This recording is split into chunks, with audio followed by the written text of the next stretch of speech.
Dragon is the last stop.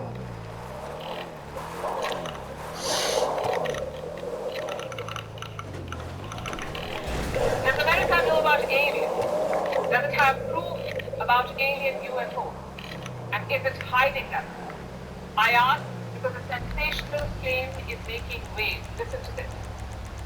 UAP are in our airspace, but they are grossly underreported.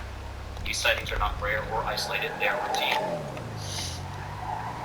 UFOs are real, he says, and no, this is not from a Hollywood film. This happened in the US Congress. This claim was made by a group of lawmakers.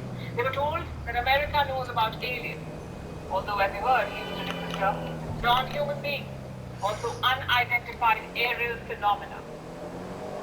Trust Americans to be dramatic. They're talking about aliens and UFOs. And who are these speakers? Former members of the US defense establishment.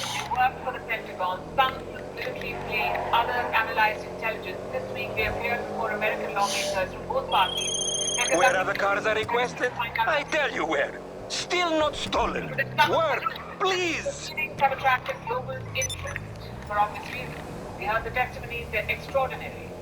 Take, for example, the testimony of a man called Ryan Gray, the former American Navy pilot. He told lawmakers about a training session. No dates were mentioned, but here's how the story goes. Two F-18 Super Hornets were in the air. They were flying in formation. Suddenly, a UFO appeared. What happened next? Why don't you hear it from the horse's mouth? Two F-18 Super Hornets were split by a UAP. The object, described as a dark gray or black cube inside of a clear sphere, came within 50 feet of the lead aircraft and was estimated to be 5 to 15 feet in diameter. The mission commander terminated the flight immediately and returned to base. He said UAP, an unidentified anomalous phenomenon, what more commonly is called a UFO, unidentified flying object. So what happened after the pilots returned? Graves told American lawmakers that a safety report was submitted, and that's the last that he heard of it. He doesn't know if any action was taken on that report. But this is just one story. Apparently, there were more encounters and more mysterious events. Our next account is from a man called David Fravell. He's a retired U.S. Navy commander. He too delivered a testimony. Fravell was once flying an F-18 jet, and he noticed something strange. As we looked around, we saw some whitewater off our right side. It's important to note that the weather on this day was as close to perfect as you could ask for off the coast of San Diego. Clear skies, light winds, calm seas, no whitecaps or waves. So the whitewater stood out in a large blue ocean. All four of us, because we were an F-18F, so we had pilots and Wizzo in the back seat, looked down saw a white tic-tac object with a longitudinal axis pointing north-south and moving very abruptly over the water like a ping-pong ball. A small white object moving over the water like a ping-pong ball, he said. At the risk of sounding repetitive, let me remind you, this is not from a movie. All these testimonies happen in real life, and we saved the most sensational one for the last. The third witness, his name is David Fravell. He's a former intelligence official.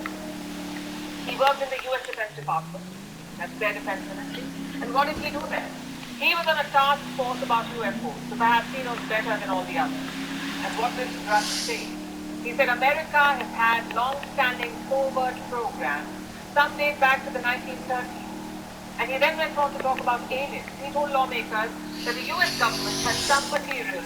They are of quote-unquote non-human origin, and they were taken from some crash sites. Has the U.S. government become aware of actual evidence of extraterrestrial or otherwise unexplained forms of intelligence? And if so, when do you think this first occurred? I like to use the term non-human. I don't like to denote origin. Keeps the aperture open, both scientifically. Certainly, like I've discussed publicly previously, 1930s. Again, this is on-record testimony, and Rush had more to say. He spoke about a reverse engineering program where crashed vehicles were tested. I have that statement with me. Listen to this. I was informed in the course of my official duties of a multi-decade UAP crash retrieval and reverse engineering program to which I was denied access. So he did not see for himself, but he claims the program did exist. And this is quite a claim. The Pentagon has been quick to rubbish it. They have, in fact, released a rebuttal. Let me quote from it.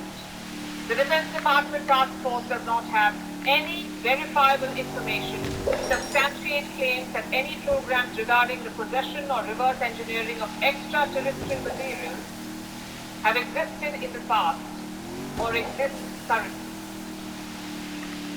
In other words, the Pentagon says it does not know anything. But convincing the skeptics will be hard. Aliens and UFOs still sound like a far-fetched idea. And look at the careful choice of words. Non-human. Doesn't really mean alien.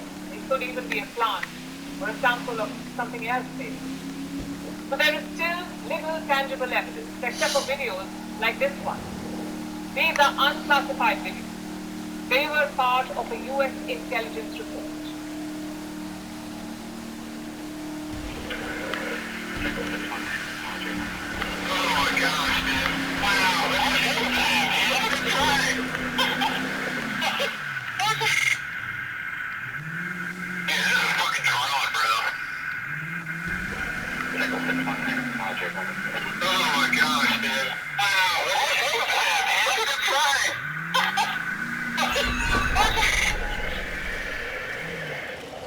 Flying objects. The US government said they do not know.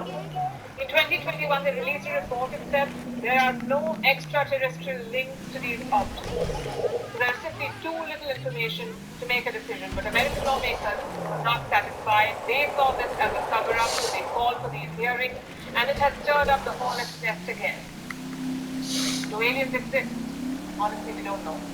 And if you ask me, there are far bigger and more urgent questions that we need to answer first.